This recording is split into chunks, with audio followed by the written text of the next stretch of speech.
Okay, तो फिर हमने बात की थी पॉलिश एक्सक्लूजन प्रिंसिपल की। कोई भी ऑर्बिटल्स जो है वो मैक्सिमम दो इलेक्ट्रॉनों को ही रख पाती है, और वो भी ऑपोजिट स्पिन वाले। तीन इलेक्ट्रॉन कभी भी नहीं आ सकते, अगर आ गए तो उसका जो एक क्वांटम नंबर है वो सेम हो जाएगा, और वो स्पिन क्वांटम नंबर सेम रहेगा। तो ये नहीं पॉसिबल हो सकता। दूसरी बात हमने ये की थी हॉर्न्स रूल के अंदर कि in degenerate orbital electron tries to remain unpaired. अगर मान लो कि ये p3 है तो मुझे इलेक्ट्रॉन कैसे फिल करने हैं। First of all, electron should lie in the similar direction and having maximum spin value. तो आपको जब डी जनरेट ऑर्बिटल है तो पहले एक एक ऑर्बिटल को फिल करना है, दैट इज सिंगली ऑक्यूपाइड, और उसके बाद में जाकर आप पेयरिंग करोगे, और उस उन सभी इलेक्ट्रॉनों की डायरेक्शन भी सेम रहनी चाहिए, ऐसा हमने डिस्कस किया हुआ था। अब हमें आगे सीखना है। Next rule is Aufbau's rule.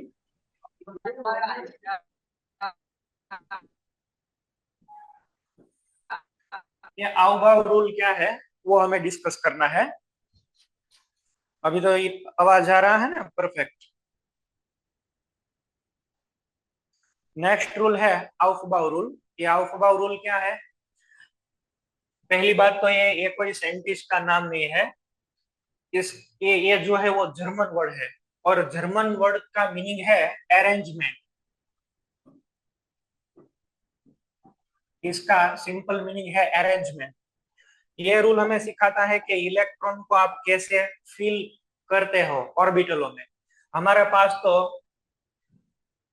ज्यादा ऑर्बिटल्स अवेलेबल हैं। देखो, एन इज इक्वल टू 1 के अंदर 1s है, यहाँ पे 2s और 2p है, यहाँ पे 3s है, यहाँ पे 3p है, और यहाँ पे 3d भी है। तो इलेक्ट्रॉन इन सभी ऑर्बिटलों में से कहाँ पे जाएगा? n इज इक्वल टू 1 के लिए तो फिक्स ही है कि electron have to go in 1s, यहाँ पर ही जाना पड़ेगा। पर अभी n इज इक्वल टू 2 के लिए आपको सिलेक्टिविटी मिलेगी। 2s में रखना है कि 2p में? तो पहले कहाँ पे जाएगा, 2s में या 2p में? तो इलेक्ट्रॉन जो है वो फर्स्ट ऑफ ऑल किस में जाता है? जिसकी एनर्जी कम रहेगी। एनर्जी जिसकी कम होगी वहां पे उसकी स्टेबिलिटी ज्यादा होगी। तो जब भी कभी हमें ऐसी सिलेक्टिविटीज मिलती है तब इलेक्ट्रॉनों को हमें पहले ऐसी ऑर्बिटल में फिल करना है जहां पे उसकी एनर्जी कम हो। सो electrons first of all occupy the orbitals having lower energy, and after completion of lower energy orbitals only, electron enters into higher energy orbitals। पहले जो है वो लोअर एनर्जी वाली ऑर्बिटल्स फिलअप होगी, उसके बाद में ही है वो हायर एनर्जी के अंदर ऐड होना स्टार्ट करेगा। बराबर है? तो मैं यहाँ पे क्या बताने जा रहा हूँ। आपको यहाँ पे दो मिला, मानो कि 2s है और 2p है। तो मैं इन दोनों की एनर्जी को कंपेयर करूंगा। एनर्जी ऑर्बिटल्स कैसे कंपेयर होती है? n प्लस एल है। यहाँ पे n इज इक्वल टू 2 है, और s के लिए ये तो l 0 है, टोटल वैल्यू 2। चलो यहाँ पे n इज इक्वल टू 2 और l is equal to 1 for p orbitals, यहाँ पे 3 मिला। तो इसका मतलब ये हुआ कि ये 2p की एनर्जी ज्यादा और 2s की कम है। तो इलेक्ट्रॉन्स जो है वो पहले किस में जाएंगे? 2s में। और ये कंप्लीट फिल हो जाए उसके बाद में कहाँ पे जाने वाले हैं? 2p के अंदर। तो आपको electron, you will fill electron progressively according to energy of orbitals. आपको इलेक्ट्रॉन को है भरना है, फिलअप करना है, पर कैसे फिलअप करेंगे? एनर्जी के अकॉर्डिंग। जैसे जैसे एनर्जी बढ़ती जाएगी वैसे वैसे आप इलेक्ट्रॉन को फिल करते जाओगे। ओके, तो इसका तो एक ऐसा ऑर्डर मिलता है, ये n प्लस एल रूल है। ये आउफबा रूल दूसरा और कुछ नहीं है। ये it is nothing but it is simply n plus L rule. It follows n plus N rule.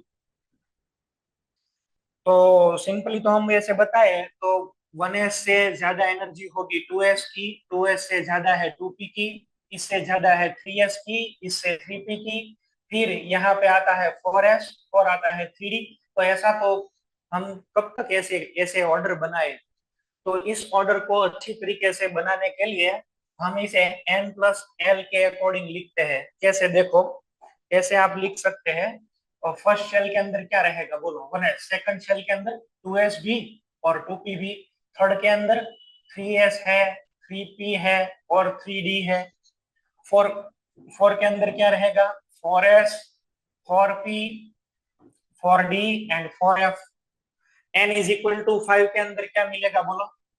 5s, 5p, 5d, 5f, यहाँ पे 5g होता है।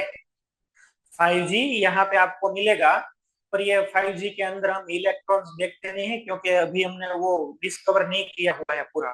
तो इसे हम नहीं लिखते, लिखे ना लिखे कोई फर्क नहीं आएगा, पर इट डजंट मीन के वो यहाँ पे नहीं है, वो है, 5g जरूर है, पर हम लिखते नहीं है।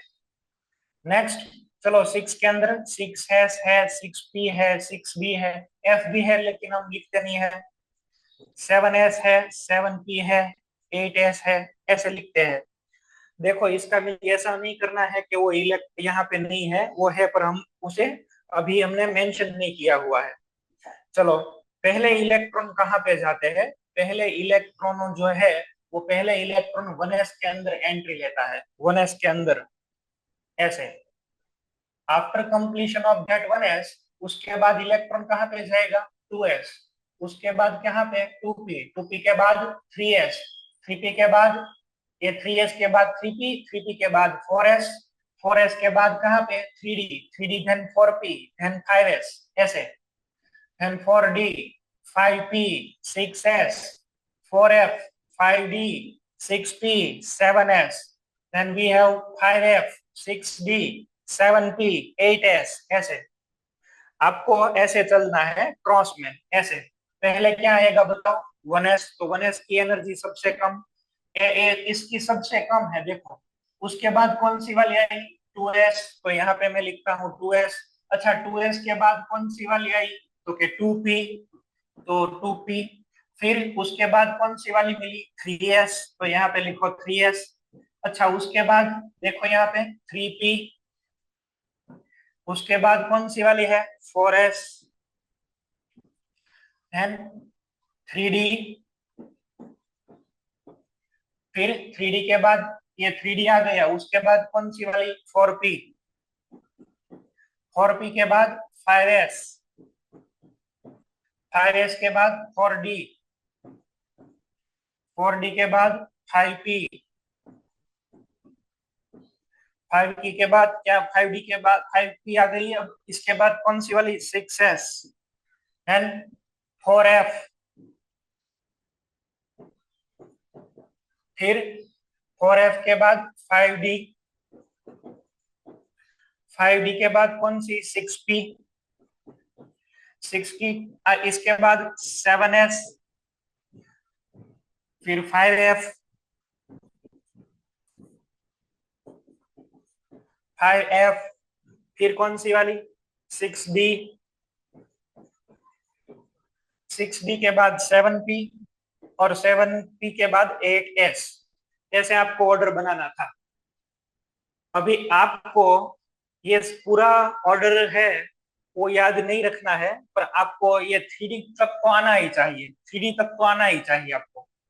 आप जैसे भी याद कर लो। और अभी और एक बात मैं बताता हूँ जिससे आप किसी का भी ऑर्डर बना सकते हैं, किसी का भी। ऐसे रैंडम ऑर्डर हमें बनाना हो, शायद देखो ऐसे हम कर देते हैं। आपको रैंडम ऑर्डर बनाना है तो आप क्या लिखोगे? ऐसे आप सोचो, मानो कि ये मेरे पास है, ये फर्स्ट शेल, सेकंड, थर्ड, ऐसे है। ऐसे हमारे पास शेल है। तो जो आउटर मोस्ट है उसे तो हम बोल देंगे एन। ये आउटर मोस्ट वाला जो है उसे हम क्या बोलते हैं? एन। उसके अंदर जो आता है उसे क्या बोलेंगे? n-1। और उसके अंदर जो आता है उसे क्या बोलेंगे? n-2। We are going from outside to inner side. हम बाहर से अंदर की तरफ जा रहे हैं, ऐसे। तो पहले कौन सा वाला आएगा? n, फिर n-1, फिर n-2, ऐसे। बराबर है? तो ये जो ऑर्डर हमने बनाया, ऐसा जो हमने लिखा, इसको तो बोलते हैं आउटर मोस्ट शेल, इसको बोलते हैं पेनल्टीमेट, और इसको बोलते हैं anti penultimate. This is N, N is called outer most shell, outer most. इसे क्या बोलेंगे? पेनल्टीमेट। और इसे क्या कहते हैं? Anti penultimate. तो इलेक्ट्रॉन को आप कैसे चले जा रहे हो? तो मैं ऐसा लिख सकता हूँ इसमें से, ये n+l है ना, इसे मैं ऐसे लिख देता हूँ। देखो n-l, n n-l से जाना है आपको। रिवर्स करके, तो आप क्या लिख पाओगे, ये NS, यहाँ पे NP, then we have N-1D और N-2F, ऐसे NS, N-2F, N-1D और NP। अभी NS से N-2F की एनर्जी ज्यादा है उससे D की और उससे P की, तो ऐसे लिख सकते हैं NS से ज्यादा एनर्जी N-2F, उससे ज्यादा रहेगी N-1D की और उससे ज्यादा रहेगी NP की। This is generalize form. अभी आप इसमें कोई भी वैल्यू पुट करो आपका आंसर आ जाएगा। देखो, मानो कि मुझे दिया हुआ है N=3, थर्ड शेल, कैसा समझो आप। तो यहाँ पे क्या मैं लिखूं बोलो, N यहाँ पर तो पहले है वो आएगा 3S। अच्छा, 3-2 1F तो होता नहीं है, 2D भी होता नहीं है, तो कौन कौन सी वाली आएगी, 3S और 3P। 3S फिल होने के बाद इलेक्ट्रॉन कहाँ पे जाते हैं, 3P में। देखो, ये 3S है और 3P के बाद कहाँ पे चले गए, 3P में। मैं यहाँ पे N=4 रखता हूँ, तो यहाँ पे क्या क्या मिलेगा, 4S मिलेगा, NS। अच्छा, 3F तो पॉसिबल ही नहीं है, 3D is possible, 2F possible नहीं है, 3D पॉसिबल है। तो 4S के बाद 3D आएगी और इसके बाद कौन सी वाली आएगी, 4P। देखो यहाँ पे, ये 4S, उसके बाद 3D और उसके बाद क्या आएगी, 4P। क्लियर। मानो कि मैं यहाँ पे N=6 पुट करता हूँ, क्या मिलेगा, यहाँ पे मुझको क्या, 6S, एंड यहाँ पे 6-2 दैट इज 4F। अच्छा, 6-1 5D, और यहाँ पर फिर भी क्या मिलेगा, 6P। तो 6S यहाँ पे है, देखो 6S के बाद इलेक्ट्रॉन कहाँ गए, 4F। 4F के बाद इलेक्ट्रॉन कहाँ पे गए, 5D। 5D के बाद कहाँ पे गए, 6P। दिखा, 6S, 4F, 5D, 6P। अब N=7 ले ले, N=7 रखो, तो क्या मिलेगा बोलो, 7S, इसके बाद क्या आएगा, 5F, इसके बाद 6D और इसके बाद 7P। देखो यहाँ पे 7S, उसके बाद 5F, उसके बाद 6D और उसके बाद 7P। Got it. कैसे बनाना है, जनरलाइज जो ऑर्डर हमने बनाया हुआ है वो एनर्जी का ऐसा ऑर्डर रहेगा। This is the generalize form, बराबर है। चलो, अब देखो, अभी इलेक्ट्रॉनों को हम ऐसे भी सोच सकते हैं कि इसके ऊपर मैं फिर से आने वाला हूँ, हम कैसे इसको इलेक्ट्रॉन को कंडेंस फॉर्म में भी लिखेंगे वो भी हमें सीखना है, पर आपको एनर्जी का आइडिया आना चाहिए। इस पॉइंट में किसी को दिक्कत है तो वो बता दो, वरना मैं आगे जा रहा हूँ। एनीवन हैविंग प्रॉब्लम, प्लीज से, चलो वो बताओ, किसी को इसमें कोई दिक्कत है, कैसे हमने ऑर्डर बनाया है। ये N+L रूल ही है, और इसे कैसे अलग तरीके से भी देखते हैं वो भी मैंने आपको बताया। किसी को कोई प्रॉब्लम है तो बोलो, वरना मैं आगे जा रहा हूँ।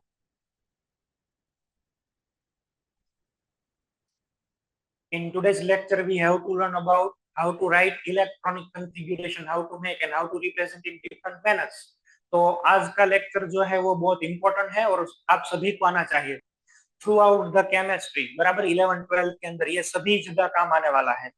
इलेक्ट्रॉनिक कॉन्फ़िगरेशन जो है वो सभी जगह पे काम आता है, कोई प्रॉब्लम नहीं है। एनर्जी का जनरल ऑर्डर हमने जो लिखा ये है 1S, then we have 2S, 2P, 3S, फिर 3P, फिर क्या है 4S, 4, 3D, ऐसे बनाते हैं।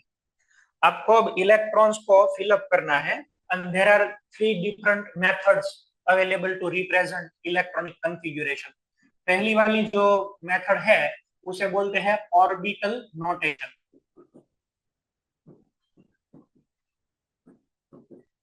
इसके अंदर ऑर्बिटल्स को नोटेशन करते हैं, ऑर्बिटलों को दिखलाते हैं कि ये ऑर्बिटल में इलेक्ट्रॉन का, यहाँ पे इलेक्ट्रॉन है।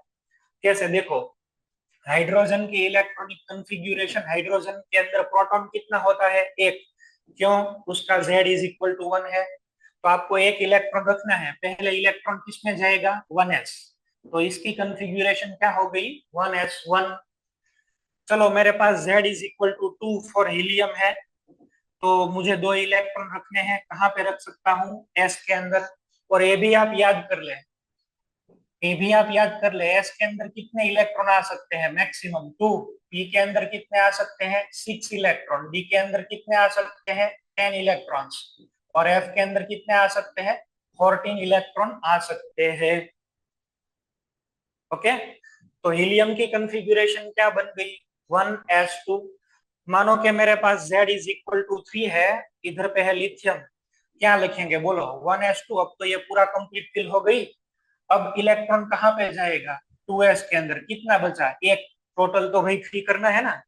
हीलियम की कॉन्फ़िगरेशन क्या मिलेगी, 1s2 2s1, ऐसे लिखते हैं। चलो मुझे लिखनी है कार्बन की। कार्बन के लिए Z इज इक्वल टू क्या है, 6। क्या लिखेंगे, 1s, फिर यहाँ पे 2s है और 2p है। इसके अंदर दो, इसके अंदर दो और इसके अंदर दो। देखो 1s2 2s2 2p 2। भाई एस तो दो में ही फुल हो जाती है, तो उसके बाद की ऑर्बिटल को आप ले लो जिसकी एनर्जी ज्यादा है। अच्छा, मैं लिखना चाहता हूँ ऑक्सीजन की, बोलो। एक ऑक्सीजन क्या रहेगा, ये 1s है, ये 2s है और 2p है। 1s के अंदर दो, 2s के अंदर दो, यहाँ पे कितने आ जाएंगे, 4। क्लियर है। तो ऐसे जो हम लिख रहे हैं 1s2 2s2 2p4, ये जो मेथड है ये ऑर्बिटलों की मेथड है, बराबर है। इसके अंदर हालांकि ऐसे हम लिखते हैं, ऐसे देखो, 2px 2py 2pz, इसमें भी हम अभी लिखने वाले हैं। पहले मैं थोड़ा सा आइडिया देता हूँ, उसके बाद में हम सभी को एक साथ बनाते हैं। चलो नेक्स्ट। तो आपको ये आइडिया आ गया कि ये कैसे लिखते हैं। दूसरी जो मेथड है, वो दूसरी मेथड है बॉक्स ऑर्बिटल मेथड, इसको बोलते हैं।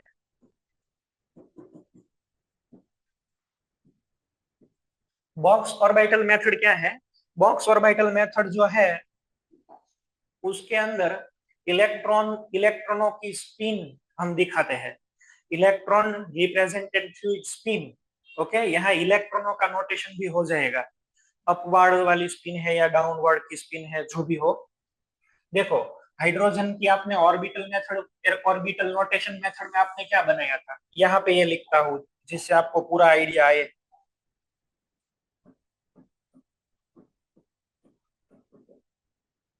देखो, हाइड्रोजन के लिए क्या हमने लिखा था, 1s1। तो यहाँ पे आप हाइड्रोजनों के लिए ऐसे ऑर्बिट बनाओगे, बॉक्स लिखोगे। मान लो कि ये 1s है और इसके अंदर एक ही इलेक्ट्रॉन है। अभी एक इलेक्ट्रॉन है तो या तो ये अप स्पिन वाला होगा या डाउन वाला। आपने ये डाउन वाला लिखा पहला इलेक्ट्रॉन, तो कोई रॉन्ग नहीं है, आप जैसे चाहो वैसे रिप्रेजेंट कर सकते हो, बराबर है। चलो दूसरा कौन सा एलिमेंट हुआ, हीलियम। क्या लिखेंगे, 1s2। तो यहाँ पे क्या आएगा, देखो हीलियम, ये तो 1s है ही है। ये फर्स्ट इलेक्ट्रॉन और सेकंड वाला क्या आएगा, डाउन स्पिन वाला।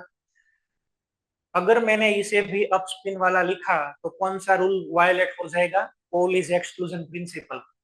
पोली ने क्या बताया था, पोली ने ये बताया था कि किसी भी ऑर्बिटलों में दो इलेक्ट्रॉन आते हैं और दोनों की स्पिन क्या होनी चाहिए, ऑपोजिट। ओके, जब डी जनरेट ऑर्बिटलों की बात आती है तब वुंड का रूल आता है, और जब फिलिंग ऑफ इलेक्ट्रॉन में एनर्जी की बात आती है तब क्या, किस कौन सा रूल अप्लाई होगा, आउट बाउ। ओके, चलो नेक्स्ट एलिमेंट है लिथियम। क्या कॉन्फ़िगरेशन हमने बनाई, 1s2 2s1। तो यहाँ पे ये लिथियम, ये फर्स्ट बॉक्स है 1s का, दूसरा वाला बॉक्स जो है वो है 2s का। 1s2 2s1, यहाँ पे दो इलेक्ट्रॉन, ये 1 और ये 2, और फिर ये वाला। अभी आप पहला इलेक्ट्रॉन डाउन वाला लिखते हो तो ये तीसरा वाला इलेक्ट्रॉन भी आपको डाउन मिलेगा। आप जो भी लिखना चाहे वो, इससे दिक्कत नहीं है, बराबर। दिस टू आर इक्विवेलेंट, वो दोनों इलेक्ट्रॉन इक्विवेलेंट है, सिर्फ उसकी स्पिन अलग है। चलो नेक्स्ट, अभी हम कार्बन की बात करते हैं। कार्बन में क्या, कार्बन के अंदर क्या आएगा बोलो, 6 है, तो इसकी कॉन्फ़िगरेशन क्या बनेगी, 1s2 2s2 2p2। कैसे लिखेंगे कार्बन, मैंने बीच वाले को नहीं लिखा है क्योंकि वो तो आपको आ जाएगा। 1s है, ये 2s है और इसके बाद में क्या आता है, 2p। देखो ये 1s, यहाँ पे 2s और यहाँ पे 2p। क्या होगा, 1s2 2s2, यहाँ पे 2p2 ऐसा आएगा। अच्छा, मैं यहाँ पे ऐसे नहीं कर सकता, मैं यहाँ पे ऐसे नहीं लिख सकता कि वो इलेक्ट्रॉन डाउन आ जाए, ऐसे नहीं लिख सकता। अगर मैंने यहाँ पे पहले ही पेयरिंग करवा दी तो ये हुंस का रूल वायोलेट होगा। इसकी एनर्जी, इस सिस्टम की एनर्जी ज्यादा रहेगी due to electron electron repulsion. What we have to do, we have to put electron first individual. Okay, electron को पहले आप अलग अलग लिखोगे, उसके बाद में ही पेयरिंग करोगे। तो इसकी कंफिग्यूरेशन ऐसे लिखते हैं, देखो 1s2 2s2 2p2। अच्छा, sometimes they also right like that 2px1 2py1 2pz0, ऐसे भी लिख सकते हैं आप। This is also the notation. Okay, आप जो भी चाहो, जैसे भी चाहो लिख सकते हैं। अच्छा, उसके बाद देखो मैं यहाँ पे ऑक्सीजन का लिखता हूँ। ऑक्सीजन में क्या रहेगा, 1s2 2s2 2p4। चलो मैं ऑक्सीजन का यहाँ पे क्या बनाऊं, ये 1s का है, ये 2s का है और ये 2p का, ऊपर मैंने लिखा ही हुआ है। इलेक्ट्रॉन को प्लेस करो, फिलअप करो। चलो, ये 1s2 2s2 और 2p4, ये 1 2 3। और अब जाके यहाँ पे पेयरिंग स्टार्ट होगी। इसको आप ऐसे भी लिख सकते हो, 2px2 2py1 2pz1, या फिर 2px1 2py2 और 2pz1, जैसे भी आप चाहो, वो उसमें कोई दिक्कत नहीं है। ये तो कहीं पे भी ये दो इलेक्ट्रॉन पेयर हो सकते थे। क्लियर है कैसे दिखाते हैं हम? चलो, मानो कि मुझे सोडियम का लिखना है, सोडियम का क्या रहेगा, सोडियम दैट मीन्स 11। 11 है तो ये 1s, यहाँ पे 2s, ये 2p 3s, ऐसे मुझे लिखते जाना है। जितने ऑर्बिटल्स की आवश्यकता हो उतने आप लिख दे। चलो, 1s2 1s2, फिर क्या आएगा, 2s2 2p6 और 3s1। यहाँ पे देखो, ये तो 10 हो गए, 2 4 6 10 प्लस 1 दैट इज 11। तो ये 10 हो गए, 2 2 6 एंड 1। अब इसे हम बॉक्स ऑर्बिटल के अंदर फिलअप करना चाहते हैं, कैसे लिखेंगे? दिस इज सोडियम, ये 1s, ये 2s, ये 2p और ये 3s। चलो अब प्लेस करो, ये 1 इलेक्ट्रॉन सेकंड, 2s2 2p6 1 2 3 4 5 6 और यहाँ पे एक electron, 1s2 2s2 2p6 3s1। अच्छा, अभी हमको इसको थोड़ा शॉर्ट करना है। ये तो अब मानो कि मैं मैग्नीशियम की लिखूंगा तो क्या आएगा, 1s2 2s2 2p6 3s2। अभी एल्यूमिनियम की बनाई तो इतना इतना कॉमन ही रहेगा। Each and every time you have to mention the same 1s2 2s2 2p6। तो हमें कुछ ऐसा करना चाहिए कि अभी ये और शॉर्ट हो जाए। तो देखो, ये 1s2 2s2 2p6 किसकी इलेक्ट्रॉनिक कॉन्फ़िगरेशन है, नियोन की। इसमें तो 10 हुए ना, तो ये इसका मतलब ऐसा हुआ कि वो नियोन कोर के जैसा है, नियोन के जैसा है। नियोन इज इनर्ट गैस, तो इसे हम शॉर्ट में ऐसे लिखते हैं, it looks like neon, this is neon core, CORE core. Neon का तो कोर है, उसके बाद में क्या मिलेगा, 3s1। This is called condense electronic configuration. इसे हम क्या बोलेंगे, condense electronic configuration, neon core 3s1। सभी इनर्ट गैसों के लिए हम कुछ ना कुछ ऐसे लिख पाएंगे। चलो, 1s2 पूरा हो जाएगा, तब क्या शुरू होगा, हीलियम। तो हीलियम कोर के बाद आता है 2s एंड 2p। हीलियम के अंदर कितने इलेक्ट्रॉन आते हैं, दो। तो दो के बाद के जो एलिमेंट है, लिथियम बेरिलियम बोरॉन, उसके लिए क्या यूज करेंगे, helium core 2s and 2p। यहाँ पे मैं लिख देता हूँ नियोन कोर। अभी आपको मानो कि नियोन की कॉन्फ़िगरेशन पूछी है, नियोन की, तो इसमें आप ऐसे नहीं लिख सकते कि नियोन कैसा दिखता है, तो कि नियोन जैसा, ऐसा नहीं लिखना है।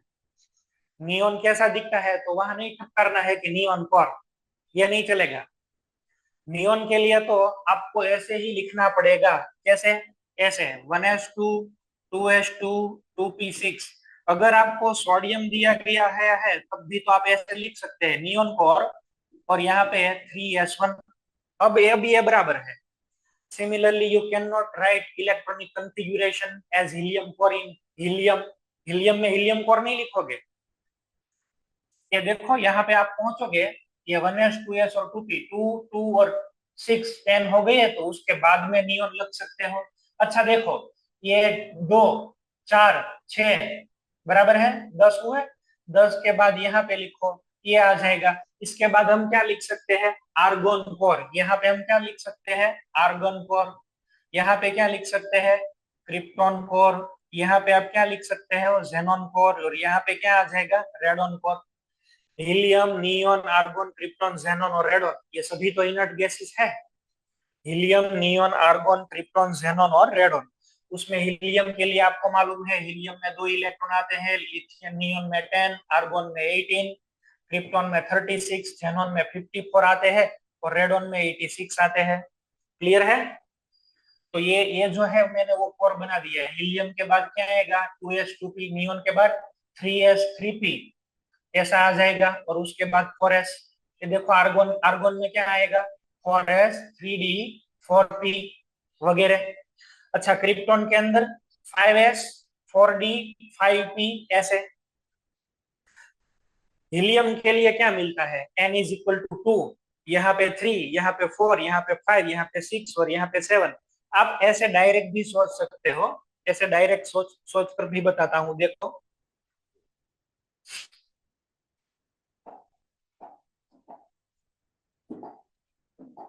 आप ऐसे ऐसे भी सोच सकते हो। मुझे यहाँ पूछा हुआ है कार्बन। क्या यहाँ पे मैं कार्बन में कितने नंबर है? Z = 6। क्या मैं यहाँ पे हीलियम को यूज कर सकता हूँ? कर सकता हूँ, क्योंकि हीलियम का तो एटॉमिक नंबर 2 हो, वो 2 है, और इसका तो 6 है। Then I can apply helium core. तो यहाँ पे मैंने लिख दिया हीलियम कोर। हीलियम स्टार्ट कहाँ से हुआ? n = 2। अगर ये n = 2 से स्टार्ट होता है, तो अभी मैंने आपको बताया हुआ था, पहले क्या आता है? ns, n-2f। देन यहाँ पे क्या आएगा? n-1b। और देन यहाँ पे np। तो यहाँ पे क्या आ सकता है? 2s और 2p, दो ही सिर्फ पॉसिबिलिटीज है, 2s और 2p। क्या लिखेंगे? Helium core 2s2 2p2। देखो ऐसे लिख सकते हैं। अच्छा, मान लो कि मुझे पूछा हुआ है फास्फोरस का। Z = कितना हुआ? 15। कौन सा कोर लिख सकते हो? नियोन। नियोन का कितना है? n। Helium, neon, argon, krypton, xenon और रेडॉन, ये आपको कोर याद रहना चाहिए। वैसे आपने 10th में भी किया होगा, ये सभी इनर्ट गैसेस है। Helium, neon, argon, krypton, xenon, radon, बराबर। वो सब निमोनिक्स वगैरह भी किया होगा, ये जीरो रन से आउट और फलाना ढिकना जो जो आता है। हे नारायण अर्जुन करे जेरोक्स रामायण, ऐसे सब निमोनिक्स आते थे। मुझे तो वो नहीं याद रहते, याद करने पड़ते हैं, जोर देना पड़ता है दिमाग में थोड़ा। ऐसे आप कोई बोल देगा कि सर इस एलिमेंट का कितना है, तो वो सडनली स्ट्राइक हो जाता है, पर वो सब नहीं होता। जैसे मान लो कि 33 वाला पूछ लिया, तो ये होगा एस आर्सेनिक ऐसे, बराबर। ऐसा कोई रैंडम आप बोल दोगे तो वो अभी याद आएगा। मान लो कि 71 बोल दिया, तो ये है ल्यूटेशियम, कैसे याद आ जाता है, पर जनरली निमोनिक्स नहीं याद रहते। आपको जैसे याद रहे वो तो कोई प्रॉब्लम नहीं है, वो की आपकी टेंडेंसी है। चलो, ये हमने लिया फॉस्फोरस। कौन सा कोर अप्लाई हो सकता है? नियोन। अच्छा, नियोन कौन से वाले में आते हैं? 3 में। वो 2, ये 3 4 5 ऐसे। चलो, नियोन के बाद क्या मिली? यहाँ पे 3 है तो क्या लिखोगे? 3s। और दूसरा वाला क्या आएगा? 3p। ये 10 2 और 3। नियोन कोर 3s2 3p3, ये बन गया कौन सा? फास्फोरस का इलेक्ट्रॉनिक कंफिगुरेशन, बराबर है। चलो, अब मैं बनाना चाहता हूँ Fe का। Fe का कितना होगा? 26। Here we have Z = 26। कौन सा कोर लेना चाहिए? Argon core. आर्गोन। आर्गोन किस में आता है? 4 में। क्या क्या लिखेंगे? 4s 3d 4p। देखो, अभी ऐसे आप कैसे भी याद कर लो या फिर ऐसे लिख दो। देखो आर्गोन के बाद 4s, 4s के बाद 3d और उसके बाद 4p। क्लियर? तो ऐसा मैंने लिखा। 26 तक आपको जाना है। इस पे तो 18 हो गए, ये 20 और इसमें तो 6 रख दो। पी में इलेक्ट्रॉन रखने की जरूरत नहीं है। कितने हो गए? देखो अभी इलेक्ट्रॉन हो गए 26, तो इसकी कंफिग्यूरेशन रहेगी आर्गोन कोर 4s2 3d6। बराबर है? ये इसे बोलते हैं कंडेंस कंफिग्यूरेशन। कंडेंस, अगर आपने कोरों का यूज किया तो उसे बोलते हैं कंडेंस फॉर्म। अगर आप कोर का यूज नहीं करते हो, ऐसे लिखने में इंटरेस्टेड हो, 1s2 2s2 2p6 3s2 3p6 4s2 3d6, तो इसे क्या बोलते हैं? Orbital notation method. This is orbital notation method. इसे हम बोलते हैं condense for condense electronic configuration. अभी ऑर्बिटल इलेक्ट्रॉन मेथड जो है वो भी आपको दिखाता हूँ। Fe डायरेक्ट ऐसा लिख दीजिए, पहले आर्गन 4, उसके बाद क्या है 4s और उसके बाद क्या है 3d। ये 4s है और ये है 3d। चलो क्या मिलेगा आपको कंफिगरेशन में? 4s2 और 3d6। 6 को कैसे लिखना है? पहले each orbital must singly occupied. चलो ये 5 और फिर यहाँ पे। अच्छा इसके अंदर अनपेड इलेक्ट्रॉन कितने मिलेंगे? 4। पेड इलेक्ट्रॉन कितने हैं यहाँ पे? 3d के अंदर 2। अनपेड कितने हुए? 4। क्लियर है कैसे कॉन्फ़िगरेशन को हम लिखते हैं? कॉन्फ़िगरेशन को कैसे लिखना है वो आपको इसमें कोई किसी को प्रॉब्लम है तो आप बताओ। अभी मैं आगे इलेक्ट्रॉनिक कॉन्फ़िगरेशन लिखने जा रहा हूँ। तो ये तीनों जो मेथड है वो हमको समझ में आई। कौन कौन सी वाली? ऑर्बिटल नोटेशन, ये है। अभी ये ऑर्बिटल नोटेशन बहुत लंबी हो जाती थी। Every time you have to mention the remaining shells, तो उसे हमने हटाकर क्या लिख दिया? और जो शॉर्ट फॉर्म में आ जाता है। और इनर्ट गैसेस के रेफरेंस में हमने लिखा हुआ है helium, neon, argon, krypton, xenon, radon. Okay, तो इसे हम बोलते हैं कंडेंस फॉर्मूला। और अभी इलेक्ट्रॉनों को उसकी स्पिन से आइडेंटिफाई करना है तो हम क्या करेंगे? Box orbital method. तो 3 तरीके से इलेक्ट्रॉनिक कॉन्फ़िगरेशन को लिखा जाता है। क्लियर है?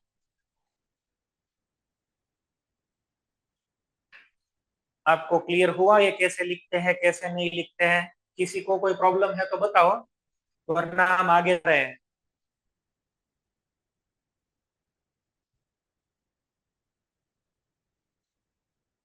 चलो मैं देखता हूँ।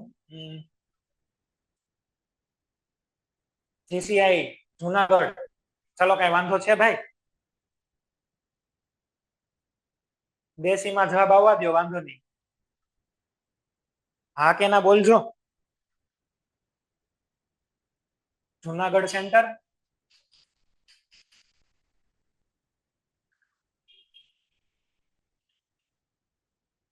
ना सर। ओके, चलो वलसाड़।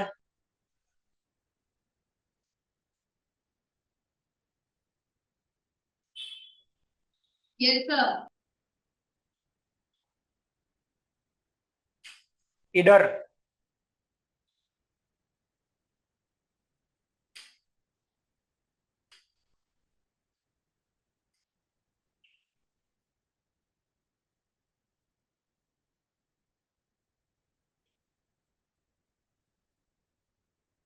इधर सेंटर। ना सर।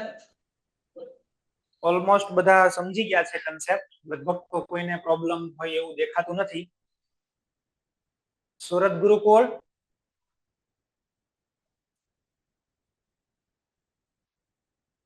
સુરત ગુરુકુલ.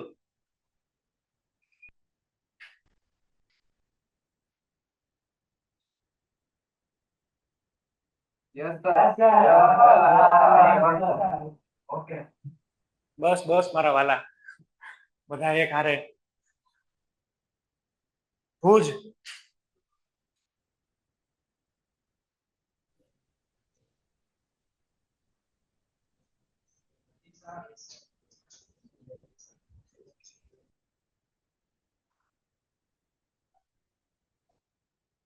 चलो जामनगर सेंटर,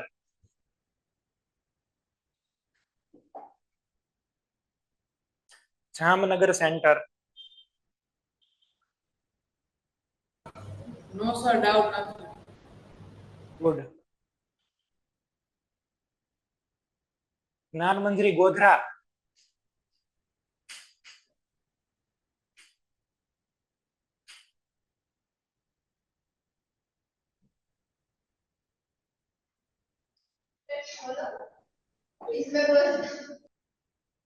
चलो रेडी बधाने, आम तो ऑलमोस्ट आइडिया આવી ગયા છે, હવે બધાના ટાઈમ આપણે નથી લેતા।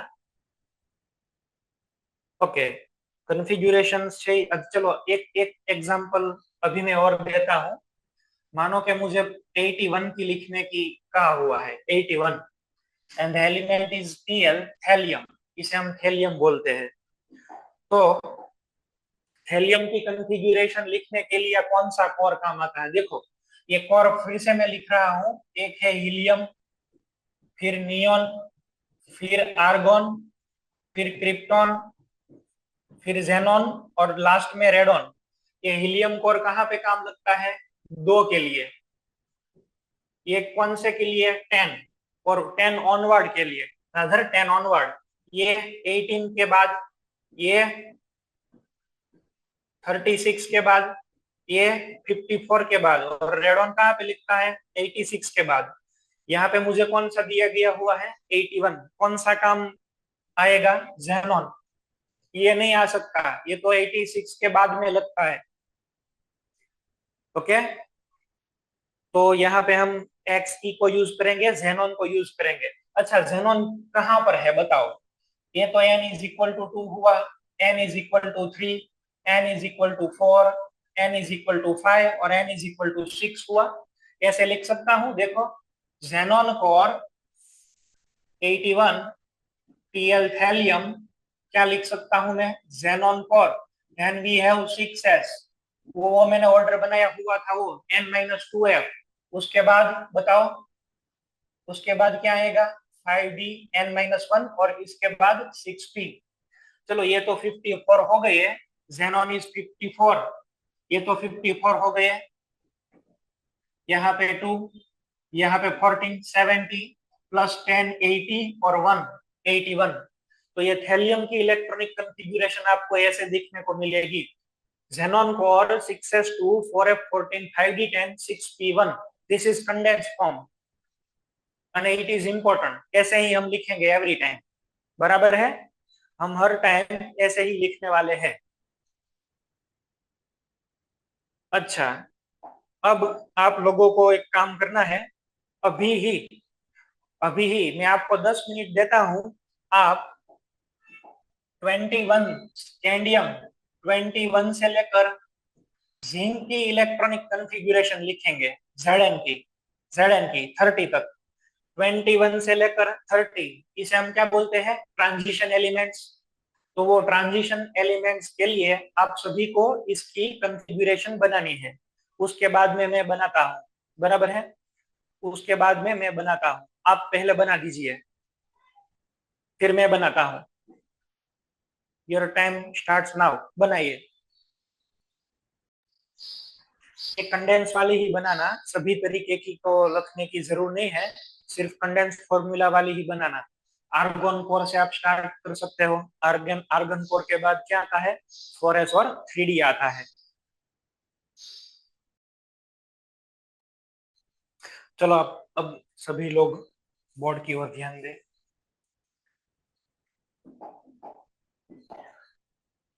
स्कैंडियम, उसका क्या रहेगा? 21। कॉन्फ़िगरेशन क्या बनेगी? आर्गन कोर पाएगा 18, फिर यहाँ पे 4s है और 3d है, तो 4s2 और 3d1 रहेगा। ये 18 प्लस 2 और इसके बाद में 1। मेरे पास है टिटानियम, उसका क्या है? 22। तो कॉन्फ़िगरेशन क्या रहेगी? Argon core 4s2 3d2। ये जो लास्ट वाला डिजिट है ना, वो डी के अंदर इलेक्ट्रॉन कितने जा रहे हैं वो बता रहा है अभी तो हमें। अच्छा, कई कबार हम इसे ऐसे भी लिख सकते हैं, आर्गन कोर 3d2 4s2, बराबर? ऐसे भी लिखे, क्योंकि पहले इलेक्ट्रॉन शेल कहाँ कौन सा वाला आता है 3D, और उसके बाद में कौन सा वाला आता है 4D। तो आप जैसे भी चाहो इसे ऐसे लिख सकते हैं आगे पीछे करके। चलो vanadium 23, argon core 4s2 3d3। Chromium की क्या होनी चाहिए, क्रोमियम की होनी चाहिए आर्गन कोर 4s2 3d4। फिर 25, 25 एलिमेंट्स कौन सा वाला है Mn, क्या मिलेगी आर्गन कोर 4s2 3d5। चलो 26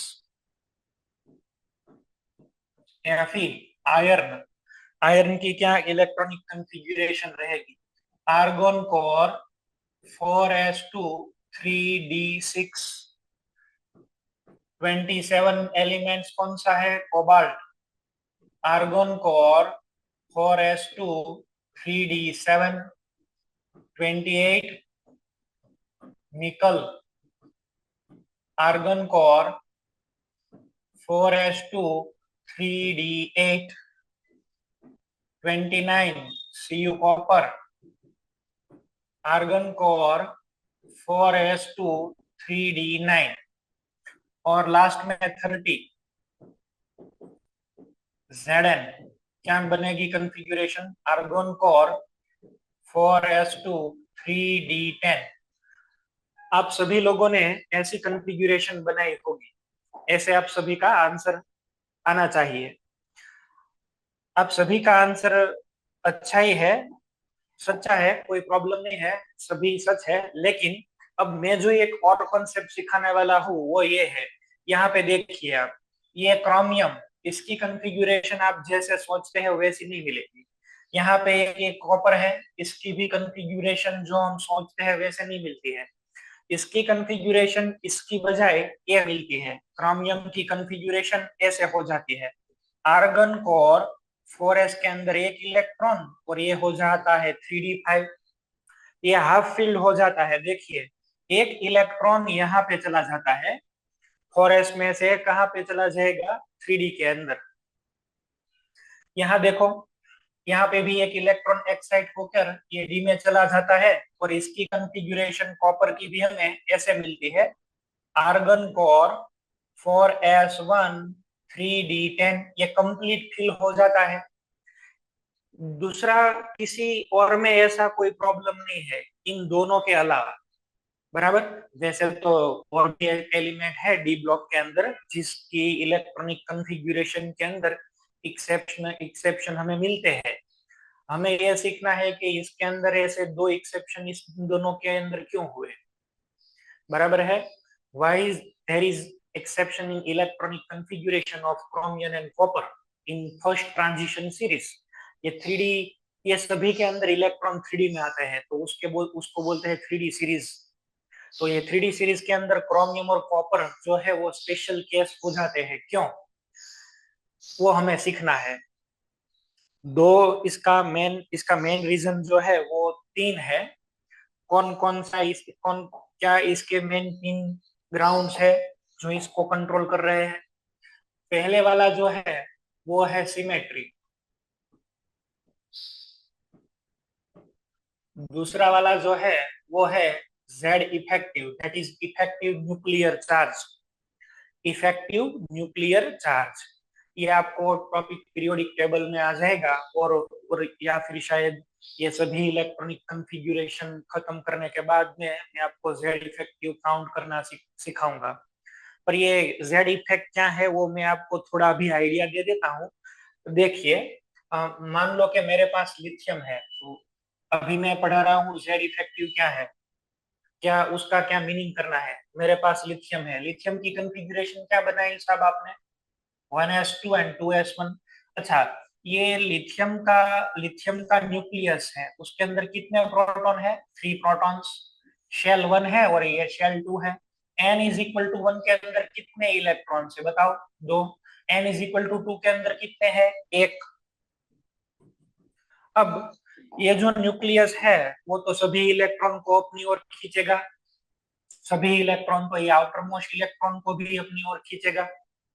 पर अब इसमें दिक्कत ये है कि जो ये इनर इलेक्ट्रॉन्स है अंदर वाले, the electron in inner electrons which are present in n is equal to 1, वो क्या करेंगे, वो बाहर वाले इलेक्ट्रॉन के ऊपर रिपल्जन प्रोवाइड करेंगे, बाहर वाले इलेक्ट्रॉन के ऊपर रिपल्जन देंगे, और उससे क्या होगा, ये जो न्यूक्लियस है वो प्रॉपर तरीके से इसे खींच नहीं पाएगा।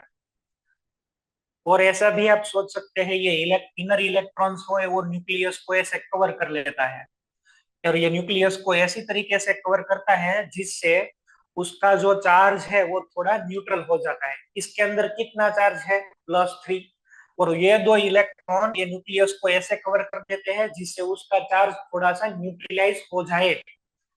सो अब ये तीनों के तीनों इलेक्ट्रॉन इसको नहीं खींच पाएंगे, तीन में से मान लो दो इलेक्ट्रॉन ही इसको खींच पाते हैं, दो प्रोटॉन ही इसको खींच पाते हैं। तो इस इलेक्ट्रॉन को ऐसा लगेगा कि न्यूक्लियस के अंदर तो सिर्फ दो प्रोटॉन ही अवेलेबल है, वास्तव में कितने हैं, तीन, पर इसे कितने का फोर्स ऑफ अट्रैक्शन लग रहा है, तीन में से सिर्फ दो। एक का क्या हुआ, इन इनर इलेक्ट्रॉन ने उसे न्यूट्रलाइज कर दिया।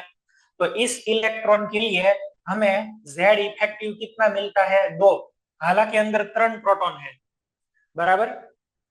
Nevertheless, there are 3 number of protons and 3 positive unit charge, but due to screening effect of electrons, इसे क्या बताएंगे हम, screening effect, okay, due to screening of inner electron, outermost shell's electron will experience some less force of attraction, इसे हम बताते हैं Z effective, इसे हम Z इफेक्टिव बोलते हैं। क्लियर है, वो Z इफेक्टिव क्या है, हम क्या देखते हैं। ચોખ્ખી વાત છે કે ભાઈ આ પ્રોટોન છે એને ઇલેક્ટ્રોન ને ખેંચવા હોય બહારના ઇલેક્ટ્રોન ને, પણ આ બે અંદરના ઇલેક્ટ્રોન ની ઈર્ષા થાય, અમે બે અહીંયા આગળ પીડ્યા છે ને તું બહારના ઉપર કુદૃષ્ટિ નાખે છો, અમે અહીંયા આગળ કેવા મસ્ત સજી ધજીને ઉભા છો, તો સેટિંગ અમારી હારે કરવાનું હોય, બહારના ને ક્યાં ગોતવા જાશો, પેલા નજીક હોય એને લાભ મળવો જોઈએ ને, થાવું તો કાયદેસર એમ જ જોઈએ। તો આ બહારના હારે લંગરિયા નાખવા જાય છે, એટલે અંદરના વાળા ખીજાય, પેલા અમારો વારો આવે, બરાબર છે, પછી બહારનો વારો આવે।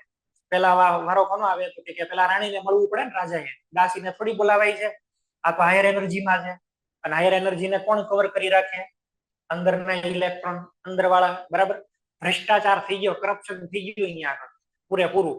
આ તો બિચારો પૂરેપૂરું બાર ફોર્સ મોકલતો હતો, 3 પ્રોટોન નું, પણ વચ્ચે ઓલા ખાઈ ગયા ઇનર વાળા, ઉપરથી તો આખો શર્ટ મોકલો, પણ બિચારા ગરીબ માણસ સુધી ખાલી બટન જ પહોંચ્યું। તો એક ટાઈપનો ભ્રષ્ટાચાર, એટલે એને શું કહેશું, ઝેડ ઇફેક્ટિવ। પાછા કોઈ પૂછે તો એવું લખી ન આવતા કે ઝેડ ઇફેક્ટિવ એટલે અમારા સાહેબે કીધું હતું એક પ્રકારનું કરપ્શન છે, ફલાણું ઢીકણું, આવું હોય ને તેવું હોય। આ તો મેં ખાલી સમજાવવા માટે કીધું હોય, અમુક પાછા મને એવા અનુભવ થાય છે, નો કહેવાનું બધું લખીને આવતા રહે છે। થર્ડ નંબર જે છે એ છે એક્સચેન્જ એનર્જી।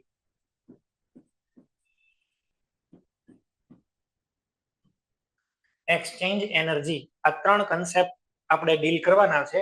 એમાં Z ઇફેક્ટ નો આઈડિયા મેં તમને આપી દીધો, સિમેટ્રી ને એક્સચેન્જ એનર્જી, આજે આનો એકનો આઈડિયા આપું છું। એક્સચેન્જ એનર્જી નેક્સ્ટ લેક્ચરમાં લર્ન કરવાના છે, પણ આવું કંઈક છે, બરાબર છે, આવું કંઈક આપણને મળે છે એક્સચેન્જ એનર્જી એટલે, સોરી Z ઇફેક્ટિવ એટલે। સિમેટ્રી શું છે એ પેલા ધ્યાન આપી દો, ચલો સિમેટ્રી, સિમેટ્રી ની અંદર બીજું કઈ નહીં હોય, ડી ઓર્બિટલ્સ ના કેટલા ટાઈપ છે, ડી ઓર્બિટલ્સ આ ન્યુક્લિયસ 5 ટાઈપ, આ 1, અહીંયા 2, અહીંયા 3, આ 4 અને અહીંયા 5। હવે જો આ બધાની અંદર એક એક ઇલેક્ટ્રોન પ્રેઝન્ટ હોય, each orbital contains 1 electron, and nucleus will attract each orbital's electron equally, but what will happen if we have 4 electrons, we have 4 electrons, देखो 4 इलेक्ट्रॉन हो तो फिर हमें ये अनसिमेट्रिकल क्लाउड डिस्ट्रीब्यूशन मिलेगा। यहाँ कैसा है, सिमेट्रिकल, यहाँ पे कैसा हुआ, unsymmetrical. So this is not proper, इसकी स्टेबिलिटी नहीं मिलेगी, इसकी स्टेबिलिटी है। ऐसे ही देखो हमारे पास 10 इलेक्ट्रॉन्स हैं, सभी के अंदर पेयरिंग, सभी के अंदर पेयरिंग, तो क्लाउड कैसा रहेगा, सिमेट्रिकल।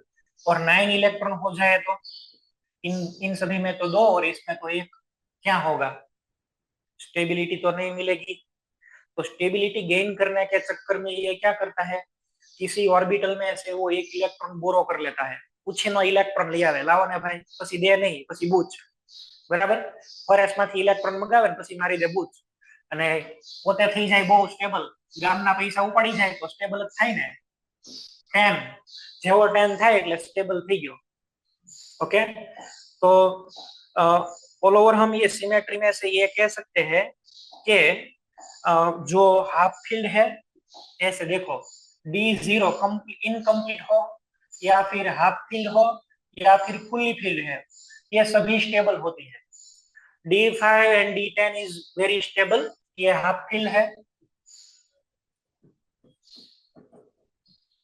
और ये फुल्ली फील्ड है।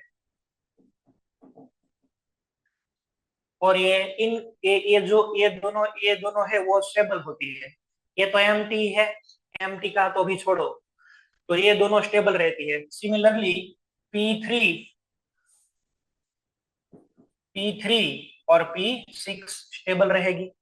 तो अब क्रोमियम कॉपर में देखो, क्रोमियम कॉपर में आप ऐसे इलेक्ट्रॉनिक कॉन्फ़िगरेशन लिखते हो तो यह 3d4 है, 3d4 दैट इज, अभी तो वो इनकम्प्लीट होगी।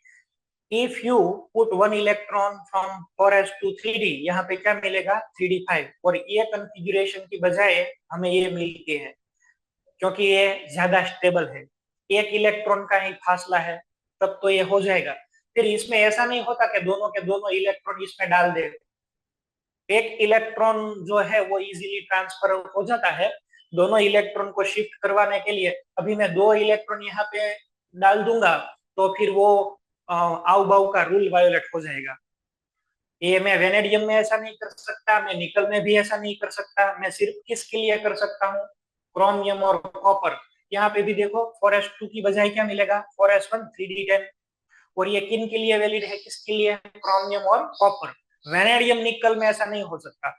अगर शायद आपने ऐसा सोचा कि चलो यहाँ पे ये मैं 0 कर देता हूँ और यहाँ पे मैं 5 कर देता हूँ, यहाँ पे 0 और यहाँ पे 5, तब भी ये गलत होगा। क्योंकि रूल क्या है? Electron first enters into lower energy orbital. तो यहाँ पे तो वो एनर्जी वाला रूल वायोलेट हो गया, आउ बाउ का रूल वायोलेट होगा।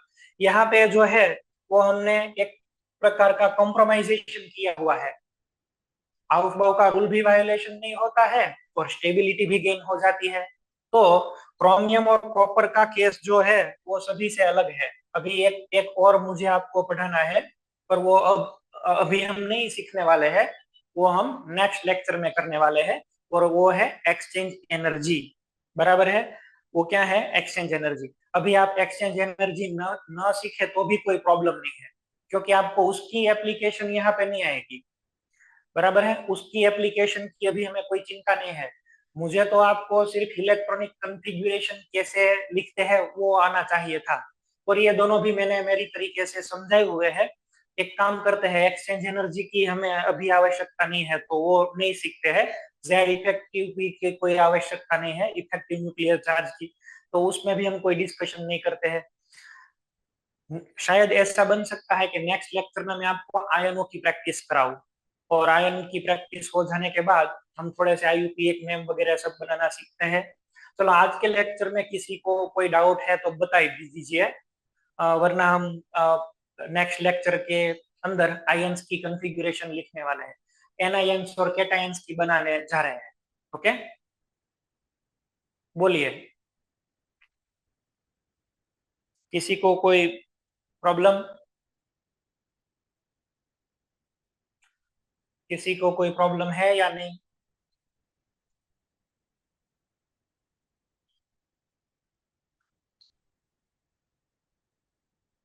चलो, लगता तो नहीं है कि किसी को प्रॉब्लम है। आज आप क्या करोगे? आज आप होमवर्क के अंदर 1 से लेके 30 तक इलेक्ट्रॉनिक कॉन्फ़िगरेशन बनाओ। और इलेक्ट्रॉनिक कॉन्फ़िगरेशन 2 टाइप की बनानी है। कौन सी वाली? कंडेंस्ड और बॉक्स ऑर्बिटल मेथड। ये दोनों तरीके की बनाओ। एक एग्जांपल दे रहा हूँ, मानो के मैं लिख रहा हूँ यहाँ पे नाइट्रोजन की कंडेंस में क्या लिखूंगा, हीलियम कोर 2s2 और 2p3, नाइट्रोजन का तो 7 होती है, और बॉक्स ऑर्बिटल में क्या रिप्रेजेंट करेंगे, ये नाइट्रोजन,